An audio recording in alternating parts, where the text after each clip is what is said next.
Good morning, good afternoon, or good evening, whatever time you're watching this. I hope that you have a good day. Today we're talking about logical fallacies, part two. These are the fallacies of ethical argument. As always, these images were stolen from the web for educational purposes. Unless otherwise indicated, the page numbers refer to Everything's an Argument with Readings, the 8th edition. And this is not a formal paper, so please cite your sources better than I do. I'm breaking the logical fallacies down into logical, emotional, and ethical appeals because, again, if you take a look at the student learning outcomes in the Mount Marty syllabus, students will understand the appropriate use of emotional, logical, and ethical appeals. The abuse of emotional appeals, the failure to use logical or ethical appeals, and in fact, trying to be illogical or unethical in your appeals, destroys the credibility of an author or a presenter. And therefore, I think it's important to take a look at each of these logical fallacies and work to avoid them. First of all, the appeal to false authority. It's pretty self explanatory. The person isn't an authority. Perhaps it is that the person is an authority in one area, but they're not in another. Or they say, I am an authority, therefore you must believe me. The only reason they give for supporting a claim is they say, I know what I'm talking about. More likely, it's the person is not an expert in the field and they are claiming competence because they're an expert in some other field.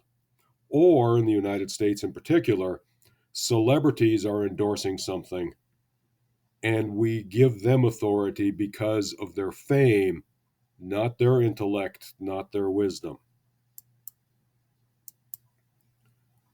The Trident ad from way back in the day: 4 out of 5 dentists recommend sugarless gum for their patients who chew gum. I don't think the American Dental Association has a seal on Trident. Perhaps it does. But I think it's more important to look at the American Dental Association seal rather than a vague reference to unnamed dentists. Second, the ad doesn't say how many dentists were surveyed. If there were only 5, were they picked randomly or were they picked because we knew that 4 of them would give us the right answer? Next, I think you have to look at any and all Einstein quotes. Einstein was a genius, but that doesn't mean he's an expert on 21st century or social media. It doesn't mean he's an expert on a lot of things beyond his field in physics. And so, therefore, I think we always have to be careful about looking at Einstein quotations. Also, as an aside, I think it's important to double check that Einstein actually said the thing attributed to him. Many of the quotations attributed to Einstein are either paraphrases with important details left out, or Einstein never said anything like that. In the United States in particular, I think the idea of celebrities, whether it's Taylor Swift just telling me Diet Coke tastes good, even though it doesn't, or it's somebody like Michael Phelps, whose picture on the box implies that Kellogg's cornflakes helped him swim better, even though he was a freak of nature. Either way, just because Phelps is on the box or Taylor Swift endorses it doesn't mean that they have the authority to back up the claims that are implied by the advertisement. Dogmatism. The idea behind dogmatism is that there is this dogma, there is this belief, and we will not argue about that belief. We may argue about everything else, but we won't argue about that belief. And that belief is the only one that's conceivably acceptable. Therefore, it must be true, and we can't argue it. Again, this bedrock argument is sacrosanct, and we take it off the table and we therefore say that any logical standpoint against this can't be discussed. Dogma is a principle or set of principles laid down by an authority as incontrovertibly true. And what happens with dogmatism is those advancing the argument say, I'm an authority, I have established this dogma, thou shalt not argue against it. And they cut off any and all discussion. If I can sum it up, I think the sign does it pretty well. But if I can sum it up in my own words, that's not what I believe, therefore it must be wrong. And I don't think that dogmatism allows for the debate, allows for the discussion. Ad hominem. Ad hominem, as you can see, are attacking the person. The person may make a claim. That claim may be correct. The argument or the response doesn't go against the claim. The argument attacks the character of the person. This is a bad person. He has done terrible things, or she has done terrible things. Therefore, the argument is false. Never mind the fact that the argument can be true. Never mind the fact that even a broken clock can be correct twice a day.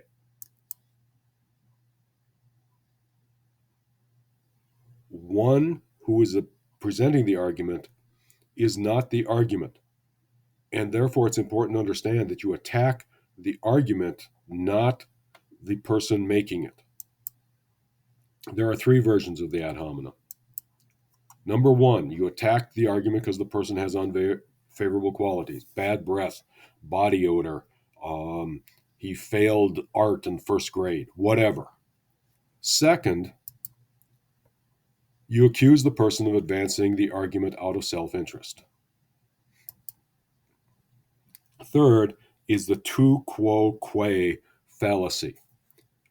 You say that the opponent, whoever you're debating, has done the thing he or she is arguing against, so you shouldn't listen to it.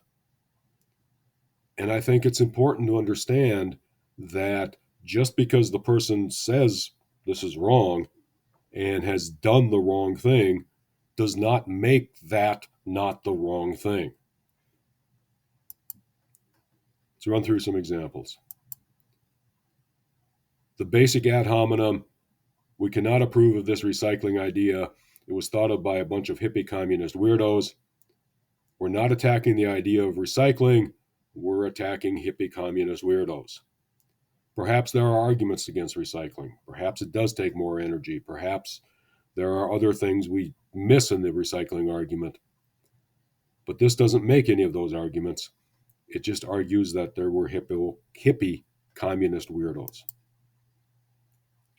This one is also just a standard, I'm not defending my views against ignoramuses. You guys are stupid. I don't have to defend my views against you. The tu quo que fallacy. The parent is saying, clean your room. The kid responds, you didn't make your bed, therefore I shouldn't have to clean my room.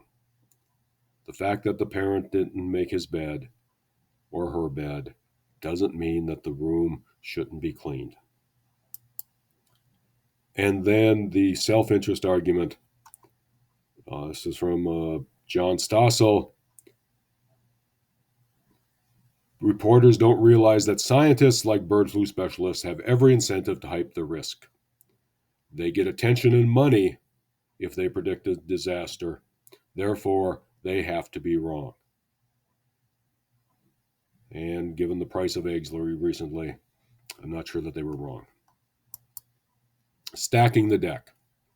I probably was just guilty of stacking the deck, talking about the ad hominem arguments because I gave one piece of evidence that proved my point. Stacking the deck occurs when writers show only the side of the story, the one that's in their favor. It's a corrupt form of logos. That's why it's in this logical part here.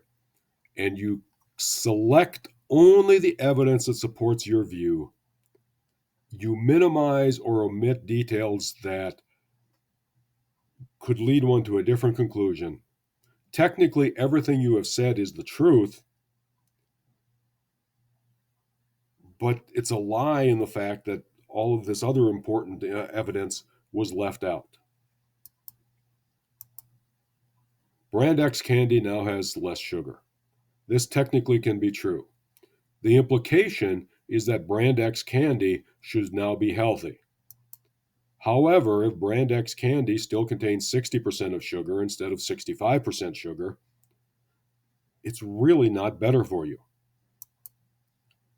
Or we should eat beef and popcorn exclusively because South Dakota produces a lot of beef and corn.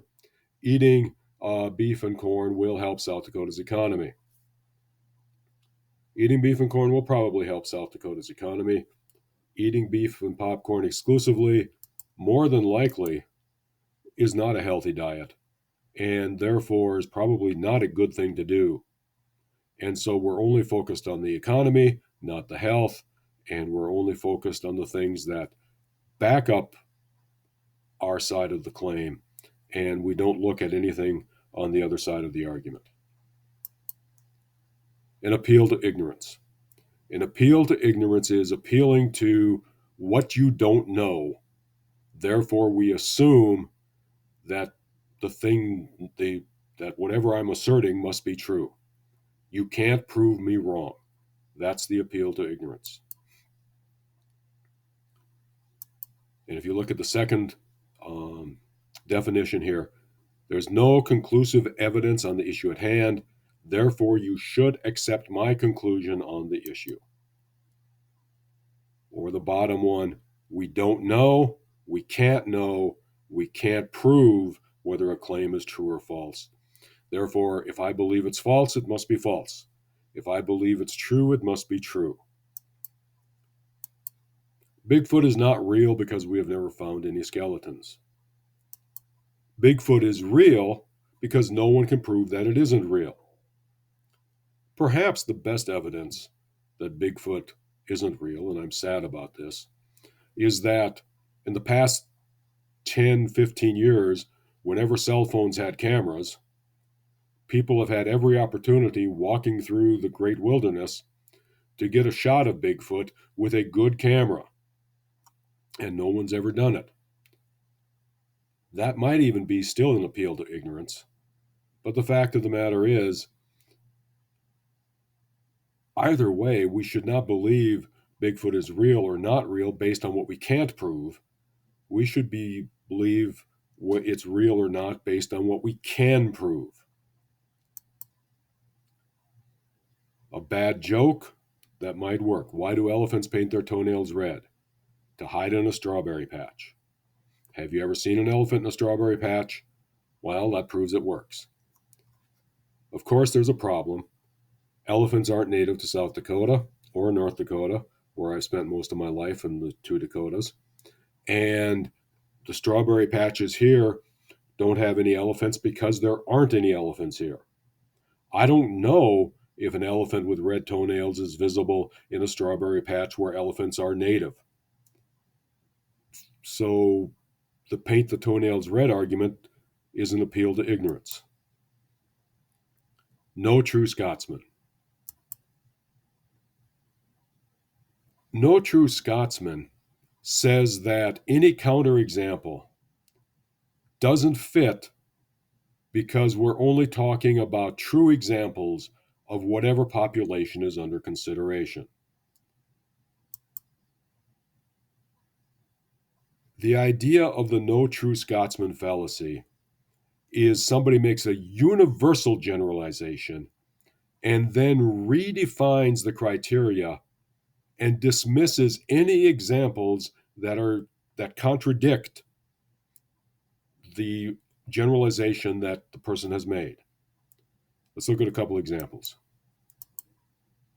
No true Scotsman puts brown sugar on his porridge.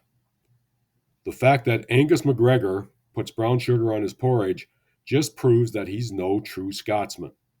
This is one of the beginnings of the no true Scotsman example. This is the definition, an example that put it together. Angus McGregor sounds like a pretty good Scotsman to me. We're going to say that he can't be a true Scotsman because he does something that the speaker says he can't do. Students, by definition, study to pass quizzes. If Ralph passed a quiz without studying, he's not a real student. That doesn't mean Ralph isn't a real student. Perhaps the quiz was ridiculously easy. Perhaps Ralph, in this instance, cheated, but that doesn't mean he's not a real student. He's paid his money to Mount Marty. He can be a student. I believe this should wrap it up. I hope everyone has a good day. I hope to see you all in class the next class period. And we're just going to kind of go from there. There'll be one more of these, and then there'll be the writing assignment.